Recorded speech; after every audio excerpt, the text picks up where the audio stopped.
Hello বন্ধুরা, আসসালামু আলাইকুম। কেমন আছেন সবাই? শামুস কিচেনে আরও একবার আপনাদের স্বাগত জানাই। তো আমি আজকে একটা মজাদার চিড়া ভাজা করব। তো চিড়া ভাজা করার জন্য আমি এখানে চিড়া নিয়ে নিয়েছি। চিড়াটাকে আমি ভালোভাবে বেছে নিয়েছি। তো এখন আমি এর মধ্যে সামান্য পরিমাণে আমি লবণ দিয়ে দিচ্ছি।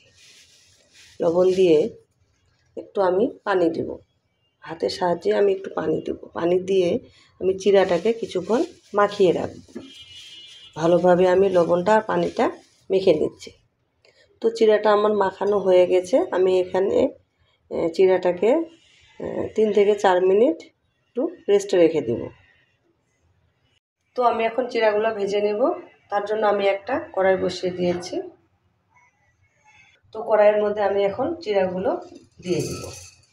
চুলার আঁচটা আপনারা মিডিয়ামে রাখবেন।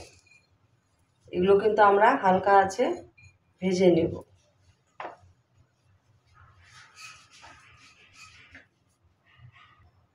তো আমরা চিড়েগুলোকে অনবরত এভাবে নাড়াচাড়া করব। চিড়াটা আমার ভাজা হয়ে গেছে, দেখেন চিড়াটার কিন্তু কালার চেঞ্জ হয়ে গেছে। এই সময় আমি চিড়াটাকে নামিয়ে নেব। তো আমি কড়াইটাকে আবার বসিয়ে দিয়েছি। কড়াইয়ের মধ্যে আমি তেল দিয়ে দিচ্ছি। সামান্য পরিমাণে তেল দিয়ে দেব।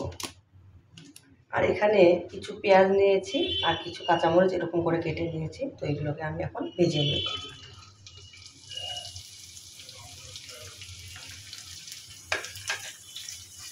মরিচ আর পেঁয়াজটাকে আমি হালকা লাল কালার করে ভেজে নেব। তো পেঁয়াজে কিন্তু আমার একটা কালার চলে আসছে। এই সময় আমি চিড়াগুলোকে দিয়ে দিচ্ছি। আমি ভেজে নেব। চিড়াটা এইভাবে ভেজে গেলে কিন্তু খুবই ভালো লাগে। আর এই সময় আপনার চিড়াটা লবণটা একটু চেক করে দিতে পারেন। আর আপনারা যদি মিষ্টি পছন্দ করেন তাহলে এখানে কিন্তু সামান্য পরিমাণে চিনিও দিয়ে দিতে পারেন। এতে কিন্তু অসাধারণ লাগবে। তো চিড়াটাকে আমি ভেজে নিয়েছি, দেখেন কত সুন্দর একটা কালার আসছে। তো আমি এটাকে এখন নামিয়ে নেব।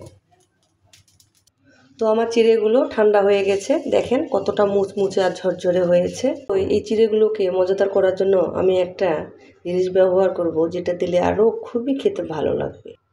তো চিড়েটাকে মজাদার করার জন্য আমি এখানে কিছু চানাচুর ব্যবহার করব। চানাচুর দিয়ে এটা মাখালে কিন্তু খেতে আরও অসাধারণ লাগে। এটা কিন্তু আমরা দীর্ঘদিন রেখে খেতে পারবো। আমরা যদি বয়মে ভরে রাখি তাহলে অনেকদিন পর্যন্ত রেখে খেতে পারবো। তো এটা কিন্তু খুবই মজার হয়ে থাকে। দেখেন আমি চানাচুর দিয়ে মাখিয়ে নিলাম। এখন আমি এটাকে বয়মে ভরে রাখবো। এটা যখনই মন চাবে তখনই কিন্তু আমরা বের করে খেতে পারবো। ভাজাটা যদি ভালো লেগে থাকে লাইক দিবেন, কমেন্ট করে জানাবেন কেমন হয়েছে।